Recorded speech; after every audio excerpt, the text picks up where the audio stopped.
यूहन्ना रचित सुसमाचार उसका 14 अध्याय और उसका वचन 6। यीशु ने उनसे कहा, मार्ग, सत्य और जीवन मैं ही हूँ।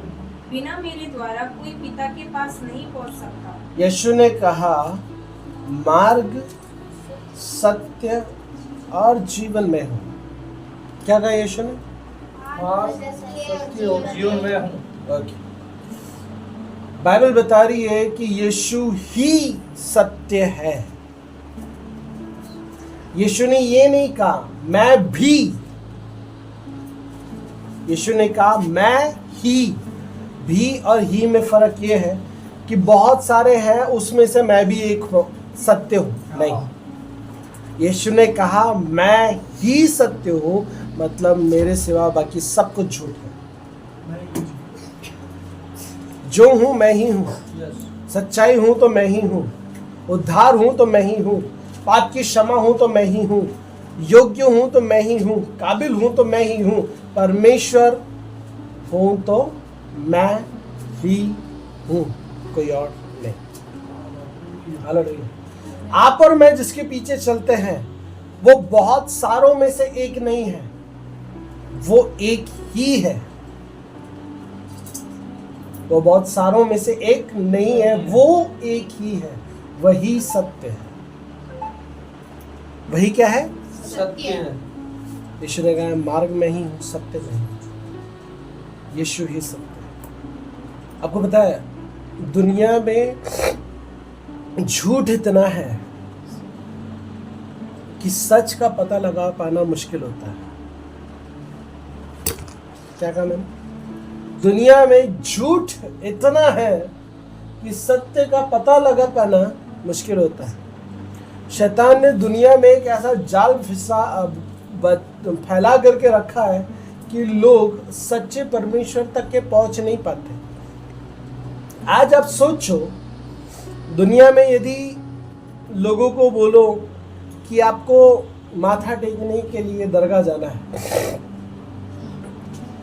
आप वहाँ के 7 जो है फेरे लगा करके आना है, 7 फेरी आपको वहाँ की लगानी है, वो चले जाएंगे। 7 दिन की फेरियां वो जा करके आ जाएंगे। बट यदि किसी को मैं बताऊंगा कि आपको कलीसिया में जाना है, आपको संगति में जाना है, तो लोग आपको रोकेंगे, लोग आपको मना करेंगे, लोग आपको इनकार करेंगे। क्यों? वो आपको मंदिर जाने के लिए मना नहीं करेंगे, वो आपको मस्जिद जाने के लिए मना नहीं करेंगे, वो आपको झाड़ा फूकी करने के लिए मना नहीं करेंगे, वो आपको किसी और जगह पे माथा टेकने के लिए मना नहीं करेंगे, वो आपको नंगे पाँव जाने के लिए मना नहीं करेंगे, वो आपको कड़ी धूप में पहाड़ चढ़ने के लिए मना नहीं करेंगे, वो आपको भूखा प्यासा रहने के लिए मना नहीं करेंगे, वो आपको हर तकलीफ को बर्दाश्त करने के लिए बोलेंगे। हाँ, परमेश्वर के भगवान के पीछे जाना है, ये आपको करना पड़ सकता है। लेकिन जब आपको ये बताया जाएगा आपको प्रभु यीशु मसीह के पीछे आना है, आपके लोग ही आपको मना करेंगे, वहां नहीं जाना। क्यों? वहां नहीं जाना। बाकी सब जगह पे आप जा सकते हो, बाकी सब जगह पे आप माथा टेक सकते हो, बाकी सब जगह की आप सुन सकते हो, बाकी सब जगह पे जा करके आप सब कुछ कर सकते हो, लेकिन यीशु के भवन में नहीं जाना, यीशु का नाम नहीं लेना। लोग मना करते हैं, उनको कुछ नहीं पता होगा तो भी मना करते हैं। उनसे यदि मैं पूछूंगा क्या आप यीशु मसीह को जानते हो, वो बोलेंगे नहीं। क्या आपको उसकी शिक्षा पता है? नहीं। क्या आपने उसके बारे में कभी पढ़ा है? नहीं। क्या आपने उसके बारे में कभी कुछ सुना है? हाँ। क्या वहां जाने से धर्म परिवर्तन होता है? ये सुना है। वहां जाने से लोगों के अंदर कुछ डाल देते हैं, ये सुना है। वहां जाने से पता नहीं लोगों के जीवन में क्या हो जाता है कि बस वो उसी का रंग रंग जाता है। पता नहीं ऐसा क्या डाल देते हैं, पता नहीं क्या घोल करके फैला देते हैं लोग। इसलिए कई बार लोग मेरे घर आते तो पानी भी नहीं पीते, बोले कुछ डाल करके दे देगा। चाय भी नहीं पीते। एक बार एक भैया यहाँ पे आते ना, पिछले बार आया था, अभिषेक, पतला पतला सा दुबला सा व्यक्ति। फर्स्ट टाइम जब उनकी बहन कलीसिया में आई थी, बहुत समय पहले, यहाँ पे नहीं है वो, है ना। वो जब पहली बार कलीसिया में आई थी तो कलीसिया में खाना था, तो वो खाने के समय पे कलीसिया में आई थी। मैंने बोला बहन आ जाओ खाना खा लो, तो वो बोली नहीं भैया मैं खाना नहीं खाऊंगी, मैं घर से खा करके आई हूँ। मैंने मजाक में बोला दीदी हमने इसके अंदर कुछ मिलाया नहीं है, टेंशन मत लो। उसको थोड़ा सा बुरा तो लगा, है ना, क्योंकि लोगों को लगता है कि यार मेरे भाई को मिला करके कुछ दे दिया इसलिए वो इनके रंग में ही रंगा हुआ है। उसके परिवार से एक बहन आई थी और उसने आकर के यहाँ पे खाना खा लिया, है ना। उसके बाद में जब वो अपने घर पे गई उसके आदमी ने उसको इतना फटकारा, बोले आज के बाद यदि तू कभी वहां चली गई तो देख लेना मेरे से बुरा दुनिया में कोई नहीं होगा। जब वो व्यक्ति यहां से टिफिन लेकर के जाता है तो उसके घर वाले कोई भी उसके टिफिन में से निवाला नहीं लेता, ये बोल करके अरे वहां से लेकर के आया, कुछ मिला करके दिया होगा ताकि उसकी संगति में बने रहना है, हम नहीं ले सकते नहीं तो हमारे ऊपर भी असर हो जाएगा। क्या आप समझ रहे हो? क्या आपको समझाना चाहूं? दुनिया की सारी चीजें दुनिया के लोग कर सकते हैं, सब जगह पे जाकर के सब जगह की सारी बातों को मान सकते हैं, सारी चीजों को एग्री कर सकते हैं, सारी बातों को मान करके लेकर के चल सकते हैं। लेकिन यदि कोई कलीसिया में आ जाता है तो सिर्फ एक ही बात होती है, ये धर्म परिवर्तन कर रहा है। अब वो व्यक्ति इतने समय से मस्जिद के जाकर के फेरिया लगा रहा, वो तो मुसलमान नहीं बना है,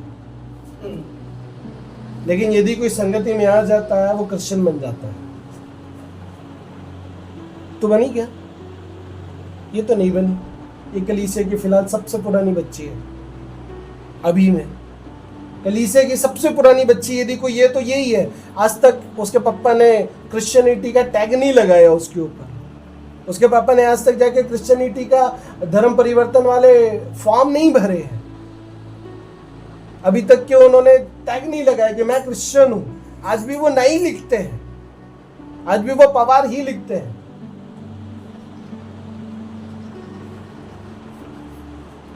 क्यों दुनिया आपको मना करती है? दूसरी चीज अभी ये और गहराई से समझो, शैतान ने कितना बड़ा माया जाल फैला करके रखा है दुनिया में, है ना। बहुत सारे धर्म है, बहुत सारे शिक्षा है दुनिया के अंदर। शैतान ने क्या दुनिया में पूरी तरीके से माया जाल को फैला करके रखा है, पूरी तरीके से। तुम इधर से निकल जाओ, भले तुम तंत्र विद्या करने चले जाओ, कोई बुरा नहीं है। शैतान ने माया जाल फैला के तुम निकल करके दरगाह चले जाओ, वहां पे जाकर के तुम चादर चढ़ा दो, कोई गलत नहीं है। तुम बौद्धिज्म में चले जाओ, वहां जाकर के कुछ कर लो, कुछ गलत नहीं है। तुम जैनिज्म में चले जाओ, वहां जाकर कुछ कर लो, कुछ गलत नहीं है। शैतान मना नहीं करेगा, आपके लोग मना नहीं करेंगे, उसको साथ और देते हैं ना। हाँ कोई बात नहीं, आप वहां जाओ ना, कोई दिक्कत नहीं है। लेकिन जैसे ये बात आ जाती है कि आप कलीसिया में आ गए हो, आपके घर वालों को पता चल गया तो वहां पे नहीं जाना है ना। ओके, इसलिए आपके घर वाले भी विरोध करते हैं, घर वाले भी विरोध करते हैं। क्यों? क्योंकि शैतान ने उनको पकड़ करके रखा है, शैतान ने उनके अंदर बात डाल के रखा है। आज अब यूट्यूब खोलो, है ना, जो विरोध करते हैं उनको क्या दिखाई देता है? अरे उसका धर्म बदल गया। जो विरोध करते हैं वो क्या देखता है? अरे ये लोग कलीसिया के अंदर गए थे, कलीसिया में जाकर के एक व्यक्ति उनको मिल गया, अरे ये तो मेरे को धर्म परिवर्तन करवा रहे थे। अरे वो कलीसिया में जिंदगी में पहली बार आया, कलीसिया के लोगों को जाकर के पूछोगे, बोलेगा भैया जिंदगी में तो पहली बार इसको देखा, मैं तो इतने सालों से आ रहा हूँ, इसको आज तक तो देखा नहीं। और ये जाकर के बोल रहे हैं मेरा धर्म परिवर्तन कर रहे थे। लोग बोल रहे थे भैया वो तो हमको लाखों रुपए देने की बात कर रहे थे, अरे मेरे को लाके दे दो यार, मैं घर बना लूंगा मेरा। बहुत बोलते हैं, मुझे भी बोलते हैं बहुत लोग, है ना। लोग क्या बोलते हैं? अरे उनको पैसे दिए गए। मैं उनको बोलता हूँ भैया मेरे को भी वो जगह बताओ, मेरा घर कच्चा भी है, कल मेरे घर में बारिश हुई भी है, यहाँ पे पानी आ गया, मेरे घर के अंदर बारिश घुस गई भैया, मेरे को पैसे मिल जाए तो थोड़ा सा तोड़ फोड़ के कुछ अच्छा सा बना लूंगा। मेरा बाहर वाला कमरा ऐसा पड़ा हुआ है, लोग आते देखते सोचते होंगे यार क्या है ये। तो मैं उन लोगों से पूछना चाहता हूँ, अरे पैसे मिलते पहले मेरे को बताओ, तुम भी चलो अपन आधा आधा कर लोगे। वो मेरे को बोलेंगे तू तो क्रिश्चियन है, ठीक है, तू तेरे को तो नहीं मिलेगा, आपको लेकर के चले आऊंगा, अपन दोनों आधा आधा कर लेंगे। चलो आधा मत देना यार, तुम 30% ही दे देना, 70 रख लेना। 10 मिल जाए तो बस एक ही दे देना, उतना बहुत है मेरे लिए, उतने में कम से कम थोड़ा बहुत कर लूंगा मैं। कारण क्या है इन सारी चीजों में? क्योंकि सत्य यीशु ही है। यस बाइबल बताती है कि संसार शैतान के वश में है। यस किसके वश में? शैतान के वश में। इसीलिए जब आप कलीसिया आ रहे होते हो, आपका परिवार नहीं आ रहा है ना, तो शैतान अब आपके ऊपर तो कंट्रोल नहीं ले सकता है ना, इसलिए वो आपके परिवार के ऊपर कंट्रोल लेता है और बोलता है इसको जाने से रोको क्या भैया, मैं कह रहा हूँ ना शुक्रवार को आपको फिर बताऊंगा। अपन बैठेंगे बात करेंगे उसके बारे में, है ना। शैतान जो है क्या करेगा? आपको रोकेगा दूसरी हाँ आपके परिवार से। इसलिए मैंने पिछले सप्ताह क्या बोला, आपका पति, आपकी पत्नी, आपके बच्चे, आपके माँ बाप, आपके रिश्तेदार वही रोकेंगे आपको, वही रोकेंगे। आपके पहले रिश्तेदार आएंगे, वो बोलेंगे हमसे नहीं मान रहा, चलो देखते हैं इसका करीबी कौन है, उसको जाकर के बोलते हैं, उसकी तो सुनेगा। मैं आपको जस्ट ये बताना चाहता हूं कि शैतान, अभी जब आप संगति आ गए हो, आपको पता चल गया शैतान मतलब क्या है, लेकिन आपके परिवार को नहीं पता ना, क्योंकि वो संगति में नहीं है। यस इसलिए शैतान उनको कंट्रोल करेगा। अभी जवाब मिल रहा है? शैतान उनको कंट्रोल करेगा और उनको कंट्रोल करके आपको संगति में आने से रोकेगा और बोलेगा संगति में नहीं जाना। सो मैं आपको क्या बताना चाहूँ, शैतान उनको कंट्रोल करेगा और उनको कंट्रोल करके आपको मना करेगा वहां नहीं जाना। क्यों? क्योंकि उसको पता है यदि ये संगति में जाएगा, आज ये संगति में जाएगा, कल परिवार को लेकर के जाएगा।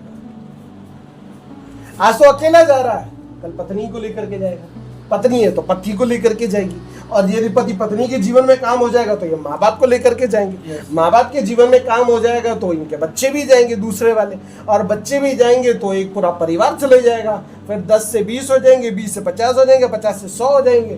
तो शैतान को पता है वो 100 तक इनको जाने नहीं देना है, इसलिए एक के ऊपर ही उंगली करना है। मेरे प्रियो समझो, मैं आपको बताना चाहता हूँ, शैतान आपके लोगों को पकड़कर आपकी जिंदगियों को परमेश्वर से पीछे खींचने की कोशिश करेगा। पूरी तरह से करता है, पूरा दम लगाता। जब आप और आपका परिवार, जब आप गलत जिंदगियों में जाओगे, गलत व्यवहार में जाओगे, गलत जीवन में जाओगे, गलत आपकी जिंदगी में हो रहा होगा, वो नहीं आएंगे। आपके घर में झगड़े हो रहे होंगे ना, तब नहीं आएंगे। यदि कोई आ जाएगा तो तमाशा देखने के लिए जरूर आ जाएगा। अच्छा कैसे हो रहा है, क्या बोल रहा है, क्या हो रहा है, हाँ सुनकर अच्छा लग रहा है। जब आपके घर में आपके परिवार के लोग नशे में होंगे तब नहीं आएंगे। अरे पड़े रहने यार, कभी रहते हो बात भी नहीं करते। जब आपके परिवार के लोग, बच्चे माँ बाप को गाली निकाल रहे होंगे, तब कोई थप्पड़ लगाने के लिए नहीं आएगा। अक्ल नहीं है तेरा, माँ बाप को गाली निकाल रहे, तब नहीं आएंगे। जब बच्चा काम पे नहीं जा रहा होगा, है ना, और परिवार को परेशान कर रहा होगा, तब भी कोई नहीं आएगा समझाने को। लेकिन जैसे ये बात आएगी, मैं कलीसिया जाना लगा हूँ, मैं परमेश्वर की भक्ति करने लगा हूँ, मैं परमेश्वर की आराधना करने लगा हूँ, सारे कूद पड़ेंगे। अरे चोरी करने गया था क्या, डाका मारने गया था, कहीं मर्डर करने गया था, किसी के साथ गलत रिश्ता बनाने के लिए गया था क्या, कौन सा धतकर्म करने गया था जो तू मुझे मना करने को आया है? तुझे क्यों चूल पड़ी है भाई? गलत क्या? क्योंकि जो उनके अंदर बैठा है ना, उसको दिक्कत है।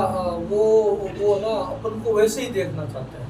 वो सोचते हैं ये ना अच्छे ना बन जाए, ये कुछ अच्छा ना कर पाए, वो अपनी तरह ही देखना चाहते हैं। समझ में? क्योंकि शैतान नहीं चाहता कि आपकी जिंदगी में और उद्धार आए।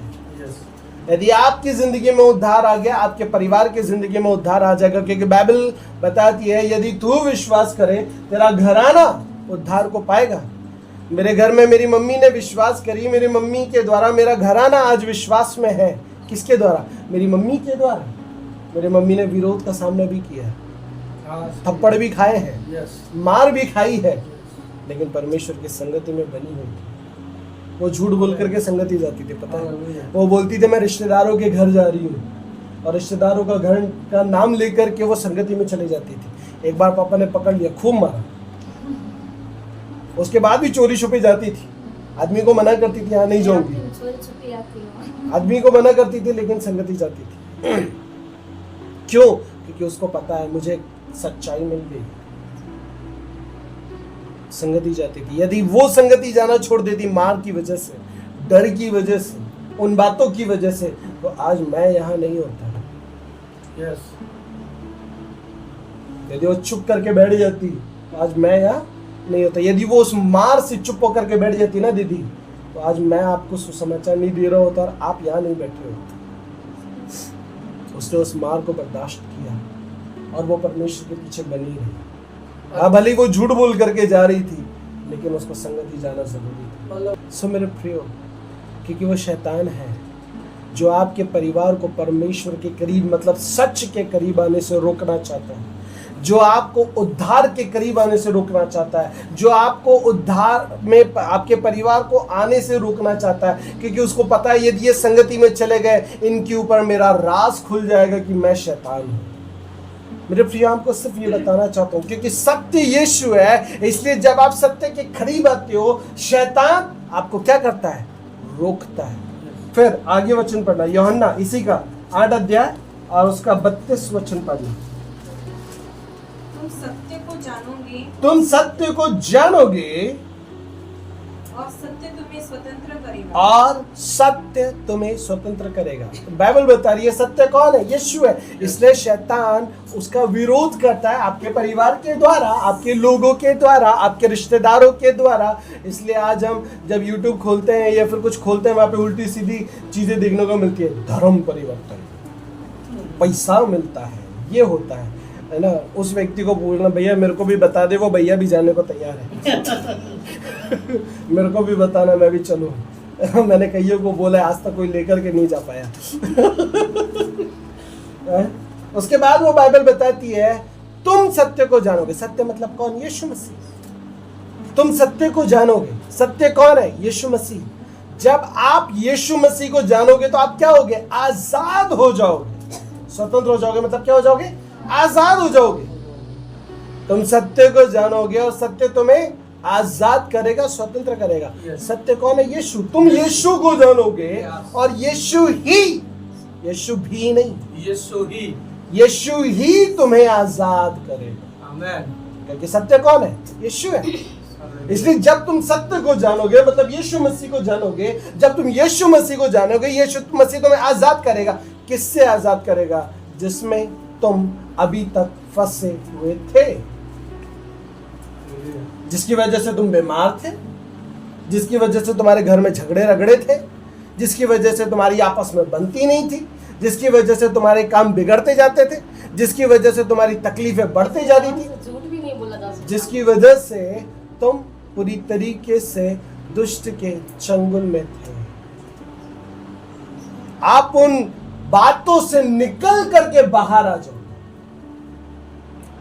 उन सच्चाई को आप जान जाओगे। अरे अब तक मैं जिसके पीछे चल रहा था, अभी पता चला उसकी सच्चाई क्या है। अभी पता चला उसकी सच्चाई क्या है। क्योंकि सच्चाई तो सिर्फ यीशु ही है, बाकी सब तो मिथ्या है, बाकी सब तो झूठ है, बाकी सब तो फरेब है, बाकी सब तो व्यर्थ ही व्यर्थ है। इसलिए शैतान आपको उस संगति में आने से रोकता है। इसलिए आज कलीसिया खाली है। इसलिए आज कलीसिया खाली है। तुम सत्य को जानोगे, सत्य ही तुम्हें आजाद करेगा और आपके लोग आपको उसी के पास आने से मना करेंगे। परमेश्वर के लिए पहले निर्णय लेंगे। इसलिए पिछले सप्ताह बताया था, आप ही के परिवार वाले आपको मना करेंगे, आप ही के रिश्तेदार आपको मना करेंगे, आप ही के जानकार आपको मना करेंगे, आपसे जो आप जिनसे प्रेम करते हो वही आपको मना करेंगे, ताकि आप उनकी बात ना टाल सको, संगति में नहीं जाना। लेकिन बाइबल बता रही है तुम यीशु के पास आओगे और यीशु तुमको आजाद करेगा। किन? संसार की बातों से आजाद करेगा। किस बातों से? संसार की बातों से आजाद करेगा, शैतान की बातों से आजाद करेगा, शैतान के वातावरण से आजाद करेगा, शैतान के चंगुल से तुमको बाहर निकाल करके लेकर के आएगा और तुमको बताएगा संसार में जीवन जीना तो मिथ्या ही है, असली जीवन तो परमेश्वर के पीछे है। असली जीवन कहाँ है? परमेश्वर के पीछे। परमेश्वर के पीछे। आपको पता नहीं है परमेश्वर के पीछे का जीवन कितना आनंदमय का जीवन है, कितना आनंदमय का जीवन, कितना आनंद। जब आप परमेश्वर के प्रेजेंस में जाते हो ना, उपस्थिति में जाते हो ना, वो फीलिंग आप शब्दों में बयान नहीं कर पाओगे, आप शब्दों में बयान नहीं कर पाओगे। जब आप परमेश्वर की उपस्थिति में रहते हो ना, परमेश्वर की उपस्थिति जब आपके ऊपर पूरी तरीके से कब्जा कर लेता है ना, वो परमेश्वर की उपस्थिति आपको कहीं आपका ध्यान केंद्रित करने नहीं देती।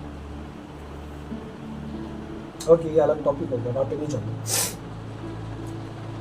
यीशु आपको आजाद करेगा, कहां से? शैतान की सारी बातों से। उसने जो बंधन आपके जीवन में, आपके परिवार में, आपके लोगों के जीवन में बांध के रखे, उन सारी चीजों से आपको आजाद करेगा। आपकी बीमारियों से आपको आजाद करेगा, आपके श्रापों से आपको आजाद करेगा, आपके बंधनों से आपको आजाद करेगा। आपकी जिंदगी में जो भी झगड़े रगड़े, जो भी रुकावटें हैं शैतान की तरफ से, उन सारी चीजों से पूरी तरीके से आजाद, आपको पूरी तरीके से साफ करेगा। हालेलुया, साफ करेगा।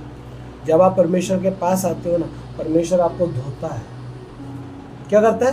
धोता है, आजाद कर रहा है। जैसे कि अभी हम पूरे पसीने से एकदम यदि लथपथ हो जाए, घर जाने के बाद, ये पसीना सूखने के बाद सीधा बाथरूम के अंदर घुसेंगे, अभी अच्छा लग रहा है, राइट? वैसे जब आप यीशु के पास आते हो, आपके सारे गुनाहों से आपको वो आजाद करता है, सारी गंदगियों से आपको निकालता है, सारी गंदगियों को आपके से दूर करता है। वो एक फुहारा लगाता है। कौन सा? पानी का नहीं, खून का फुहारा, जो यीशु का खुद का है, जो अपना क्रूस पे उसने लहू बहाया है ना, उससे आपको धुल करके साफ करता है। वो लहू बहुत बेशकीमती है, उससे आपको आजाद कर। वो लहू इतना बेशकीमती है कि उस लहू का बहाए जाने का कारण ही ये है कि आप बच जाओ, ताकि आपका लहू ना बहाया जाए। आपके छुटकारे का कारण है वो लहू, आपके गुनाहों का कारण है वो लहू, आपके पापों का कारण है वो लहू। आपने और मैंने जो कुछ भी किया है, उस सब का बलिदान वो लहू है।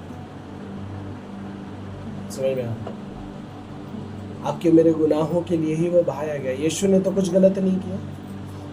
यीशु के अंदर इतना सा भी पाप नाम की चीज नहीं था। उसका क्रूस पे जाने का कारण क्या था? आपके छुटकारे का, हम सबके छुटकारे का, उद्धार का। इसलिए उसने कहा कि जो मुझे जानेगा, मैं उसको पूरी तरीके से आजाद करूंगा। कैसे? अपने लहू से। फिर वो 36 वचन में कहता है, सो यदि पुत्र तुम्हें आजाद करे, स्वतंत्र करेगा। जब पुत्र तुम्हें स्वतंत्र करेगा तो सचमुच तुम स्वतंत्र हो जाओगे। मतलब जब तक यीशु मसीह के द्वारा आपको आजाद नहीं किया जाएगा, आप आजाद नहीं हो सकते। ध्यान से सुन, क्या कह रहा? जब तक यीशु मसीह आपको आजाद नहीं करेगा, तब तक आप आजाद। इसलिए जब आप यीशु मसीह के पास आए, पता चला कुछ गड़बड़ है भाई। किसने किया? वितिन ने किया? नहीं, वितिन भैया ने नहीं किया, यीशु मसीह ने किया। क्योंकि वितिन भैया तो अपने आप में इस कुव्वत को रखते ही नहीं है। वो तो एक इंसान है, वो तो सिर्फ एक पात्र है, वो तो सिर्फ एक पात्र है, लेकिन उसका इस्तेमाल करने वाला तो परमेश्वर। इसलिए जब आप यहाँ आए, संगति हुई, वो अंदर से निकल करके आ गया क्योंकि उसको पता है यहाँ नहीं टिक सकता, यहाँ नहीं छुप सकता। सारी दुनिया में गए, छप जगह छुप गया। यहाँ गए, वहां गए, इसको दिखाया, उसको दिखाया, इतनी जगह दिखाया, कहीं आया क्या? नहीं आया। क्यों नहीं आया? क्योंकि उन्हीं का साथी था। लेकिन जैसे यहाँ पे आया, परमेश्वर की उपस्थिति में टिक नहीं सकता। इसलिए ये वचन क्या कह रहा है? अब वचन कह रहा है, सो जब पुत्र तुम्हें आजाद करेगा तो तुम सचमुच आजाद हो जाओगे। जब तुम पुत्र की उपस्थिति में आए, यीशु मसीह की उपस्थिति में आए, अब उसने निर्णय लिया अब इसके आजाद करने का वक्त आ गया।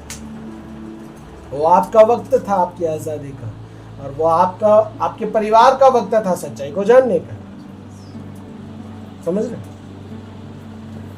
वो आपकी आजादी का और आपके परिवार के सच्चाई को जानने का वक्त था, इसलिए परमेश्वर की उपस्थिति में आते ही वो प्रकट हो गया।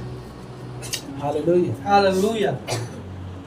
और जब यीशु आपको आजाद करता है, आप पूरी तरीके से आजाद हो जाते हैं, और वो पूरी तरीके से खत्म हो जाता है।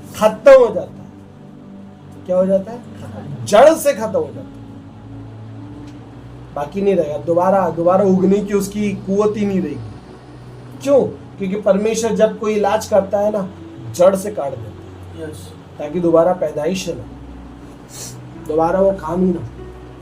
इसलिए वचन बता रहा है कि जब पुत्र तुम्हें आजाद करेगा, बिना यीशु मसीह के आप और मैं आजाद नहीं हो सकते। बिना यीशु मसीह के आपका पति आजाद नहीं हो सकता। इतने साल हो गए थे, कर क्या रहे हो? परमेश्वर की बोली थारे जीवन में अब तक काम काहे नहीं करी है? बाइबल क्या बता रही है? जब यीशु मसीह आपको आज़ाद करेगा, तब आप पूरी रीति से आज़ाद हो जाओगे। आपके पति की आज़ादी यीशु मसीह में है, और यीशु मसीह के द्वारा आज़ादी लाने वाला कारण ही तुम हो। यस। यदि मैं विश्वास में बना रहा हूं, तो मेरी पत्नी विश्वास में कैसे बने रहेगी? मैं यदि संगति ना करूं, तो वो संगति क्यों करेगी? मैं यदि परमेश्वर में अपने विश्वास को ना बढ़ाऊं, तो वो विश्वास में आगे क्यों आएगी? मैं यदि अपनी आत्मा में उन्नति ना करूं, तो वो आत्मिकता में उन्नति कैसे करेगी? आपके परिवार का उदाहरण आप हो। आप खुद क्या कर रहे हो?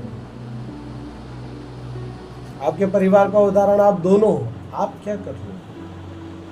हम सब अपने परिवार में एक उदाहरण हैं।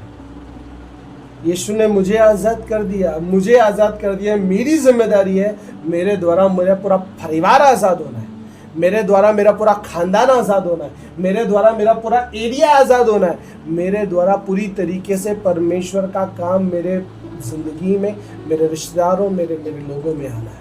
ये मेरी जिम्मेदारी है।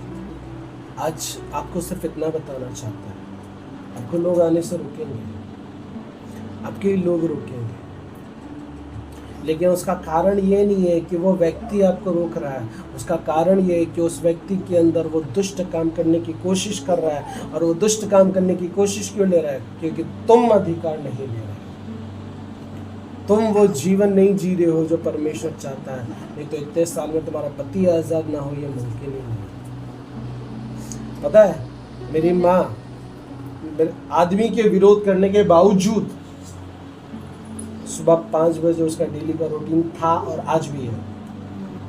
आज वो 4 बजे भी उठ जाती है। कल बता रहे 2 बजे उससे प्रार्थना कर रहे और आप तो कह रहे हो जिसमें 1-2 बार मारा पीटा भी है। 1-2 बार, कई बार हुआ है। क्योंकि वो बड़े हैं। सुन रहे? वो बंदी, वो पता ही क्या करती थी? किचन में जाती, गेट अंदर से ढकेल देती, बंद नहीं करती। सुबह 5 बजे जाकर के बैठ जाती। बस किताब में कुछ लिख करके रखी थी, प्रार्थना वही करते रहती। फिर जैसे तैसे आती, टूटी फूटी करते रहती।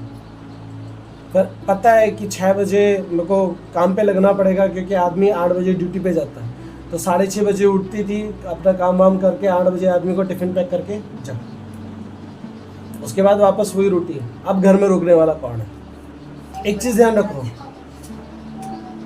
जब आप डरते रहोगे, आप हमेशा डरते ही रहोगे। उस डर के ऊपर नियंत्रण लेकर के परमेश्वर को बोलना है, प्रभु मैं तो आगे आना चाहती हूँ, मेरी मदद कर, याद दे मुझे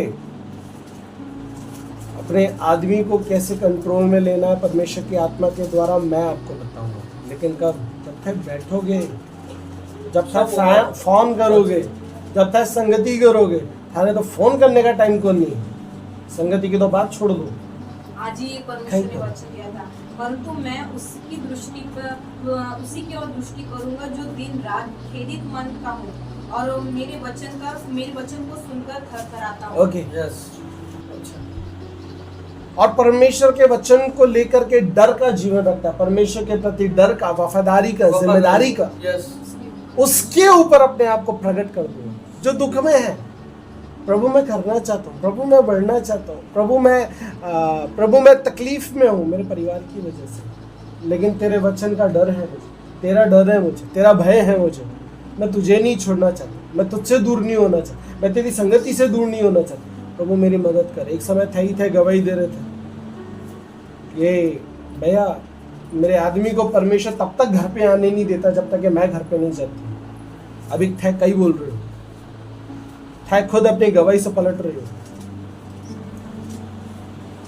थे उस गवाहियों को देखे हो, उसके बावजूद तुम्हारा विश्वास परमेश्वर में उस चरम पर नहीं पहुंच पा रहा है। ये कारण क्या है? संगति ना होने की वजह से। क्योंकि तुम घर में अकेले हो, कौन तुमको सिखाएगा? अपने आप से यदि तुम बढ़ना चाहते हो तो आज तक बढ़ जाते हैं।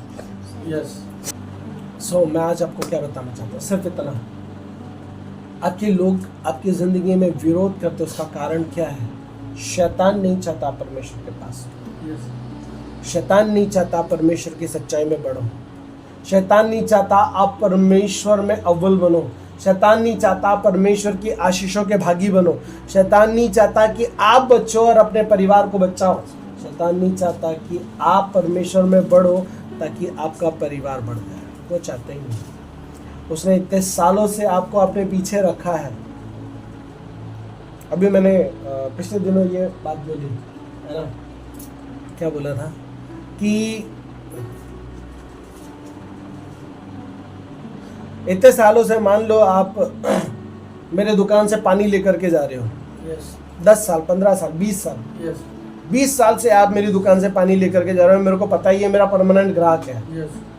लेकिन अचानक से आप दूसरी जगह से पानी लेना शुरू कर दो, गुस्सा नहीं आएगा मुझे?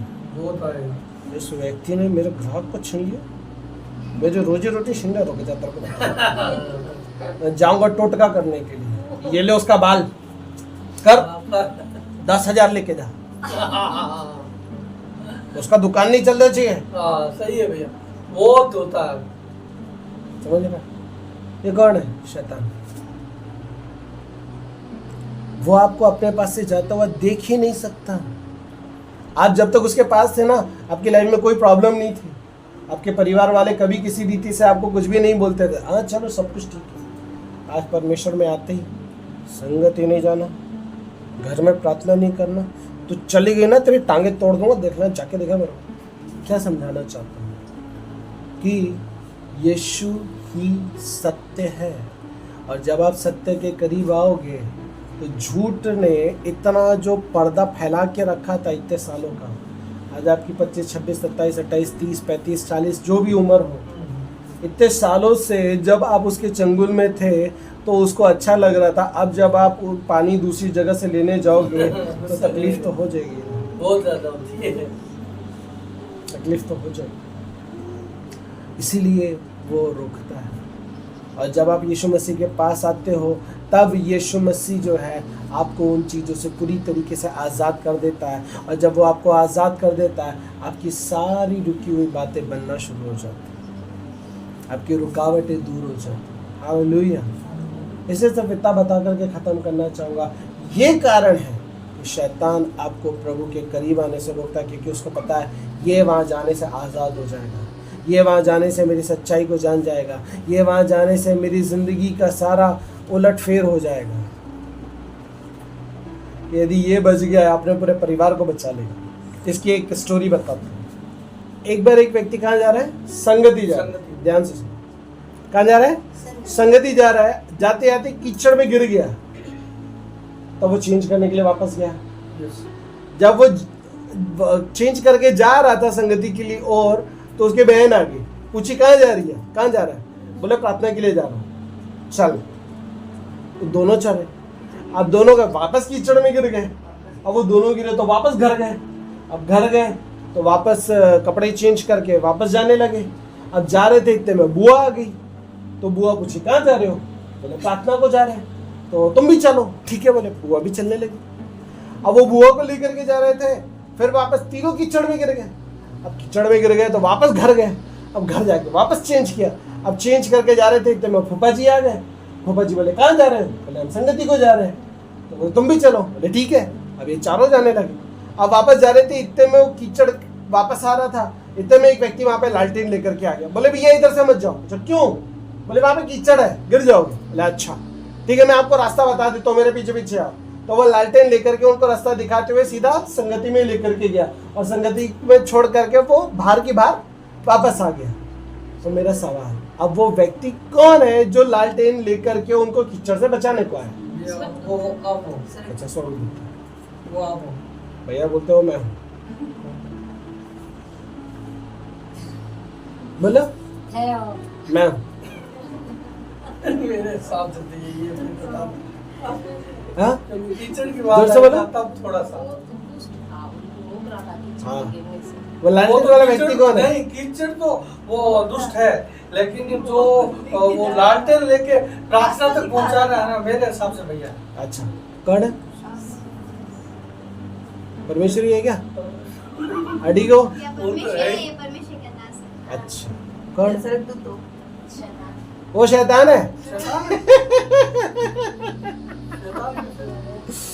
अब समझो, शैतान कैसे भैया? वही बता रहा हूँ, वो शैतान है। कैसे? कीचड़ तो शैतान। मैं अकेला था, Yes.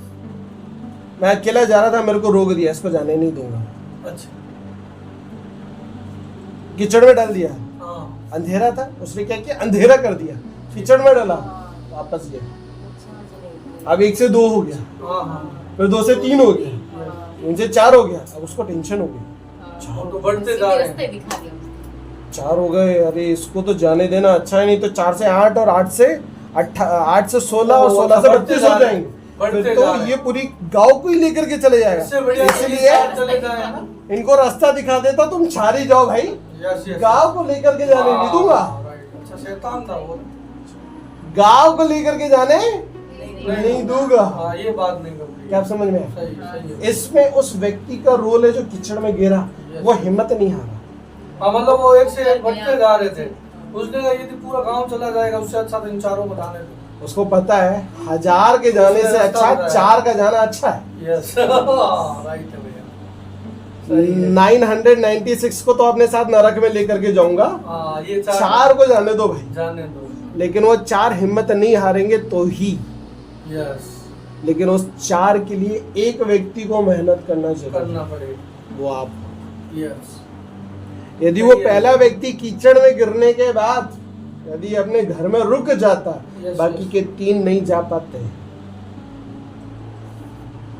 वो 4 बार कीचड़ में गिरा, लेकिन उसके बावजूद वो हिम्मत नहीं हारा। वो 4थी बार 5वीं बार जाने को तैयार है।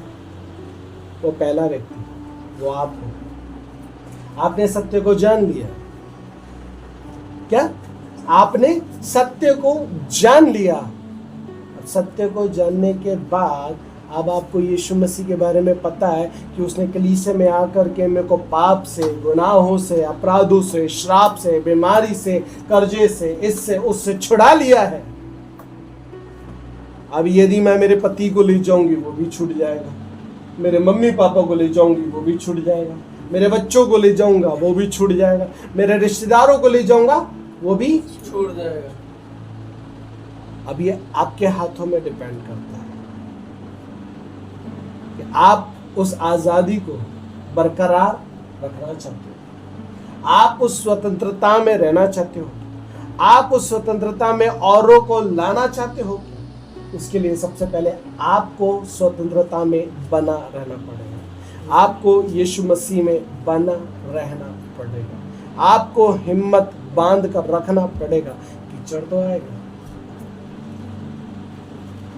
कीचड़ में तो आप गिरोगे, लेकिन यदि आप हिम्मत को बांध करके रखे और यदि आप बने रहे और यदि आप चलता रहे, तो दुष्ट की कोई भी ताकत आपको और आपके परिवार को बांध कर नहीं रखने पाएगी, नहीं रखने पाएगी। हालेलुया। हालेलुया। इसलिए आपको सिर्फ आज इतना बता करके खत्म करना चाहता हूँ, यीशु आपको आजाद करने आया, दुष्ट से, उसके चंगुल से, उसके वातावरण से, उसके व्यवहार से, उसकी तमाम बातों से आपको बचाने के लिए आया। यीशु आपको परमेश्वर से मिलाने के लिए आया। यीशु आपको परमेश्वर के वातावरण में रखने के लिए आया। यीशु चाहता है कि आप स्वर्गीय वातावरण में रहो। आपने इतने सालों तक संसार का वातावरण देखा है, लेकिन यीशु चाहता है अब आप संसार के वातावरण से आजाद होकर के स्वर्गीय वातावरण में जीना शुरू करो। हालेलुया। हालेलुया। आमीन। आमीन। क्या चाहता है यीशु? स्वर्गीय वातावरण में जीना शुरू करो। यस। इस सोच के लिए उसने आपको आजाद किया है, यस। और अब इस सोच को बना करके रखना आपके हाथ में है। यस। प्रार्थना के माध्यम से, बाइबल के माध्यम से, संगति के माध्यम से, परमेश्वर के जन के साथ में बने रहने के माध्यम से, ये आपके हाथ में, मेरे हाथ में। हालेलुया। हालेलुया। ओके, सो मैं क्या बताना चाहता हूँ, यीशु ने आपको ऑलरेडी आजाद कर दिया। जितने भी कलीसिया में हैं, यीशु ने उन सबको आजाद कर दिया है। लेकिन कुछ है जो आजाद हो गए हैं, कुछ है जो बंधनों में आज भी आजाद होने के बावजूद जकड़े हुए हैं, इसलिए संगति में नहीं आते। लेकिन परमेश्वर ने आपको जब आज़ाद कर दिया है, उस आज़ादी में बने रहो और उस आज़ादी का आनंद उठाते हुए परमेश्वर की हुजूरी में बने रहो। आप बने रहोगे, आपका परिवार अपने आप बचा लिया जाएगा। हालेलुया। हालेलुया। वही मेरे पास आया था, मैं नशा पढ़ रही था 60 का। उठ प्रकाशमान हो, क्योंकि तेरा प्रकाश आ गया है और यहोवा का तेज तेरे ऊपर उदय हुआ है। देख पृथ्वी पर तो अंधियारा और राज्य राज्य के लोग पर घोर अंधकार छाया हुआ है, परंतु तेरे ऊपर यहोवा उदय होगा और उसका तेज तुझ पर प्रकट होगा। जाति जाति तेरे पास प्रकाश के लिए और राजा तेरे आरोहण के प्रताप की ओर आएंगे। आमीन। सच में परमेश्वर में जब आप अपनी जिंदगी को झोंक देते हो ना, परमेश्वर आपकी परिस्थितियों को सेम रहने नहीं देगा, सेम रहने नहीं देगा। परमेश्वर बदलेगा पूरी तरीके से, पूरी तरीके सब कुछ बदल के रख देगा। आमीन। इस वचन के द्वारा प्रभु आपको आशीष कराए। ये प्रार्थना में जाएंगे।